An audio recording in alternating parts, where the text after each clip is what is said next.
So, hello everyone from the lab of Nomagic. Today with me, Philippe.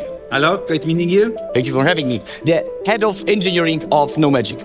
Two relatively questions for you. Go ahead. First of all, can you tell us a little bit more about the collaboration between Zivid and Nomagic? Because we're gonna talk about vision, cameras, and robots.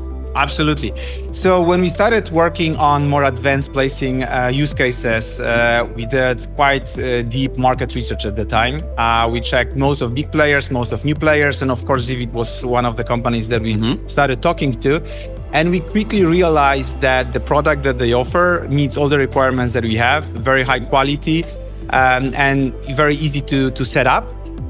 And at the same time, we noticed that the team culture fits perfectly what we would expect. So moving quickly, delivering very high quality, reacting to feedback that we have, and working together towards the success of the customer project.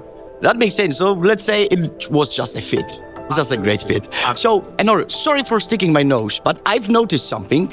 The new camera probably is the new Zivid 3. Can you tell us a little bit more? What's the intention of using it here? What's the application? Absolutely, of course. As you see behind us, we have a slightly bigger robot and a slightly bigger source container, so the carton box behind us.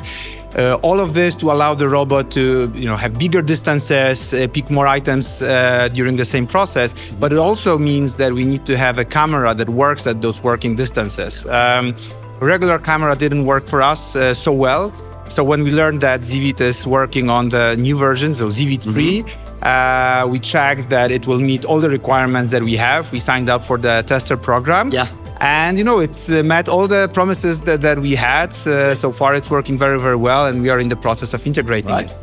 Let's keep it like this. So, guys, we always say that, by cameras, we are giving the eyes to the robots. So I bet that with this one, we are just giving the eyes on steroids. Thanks so much and much success. Thank you.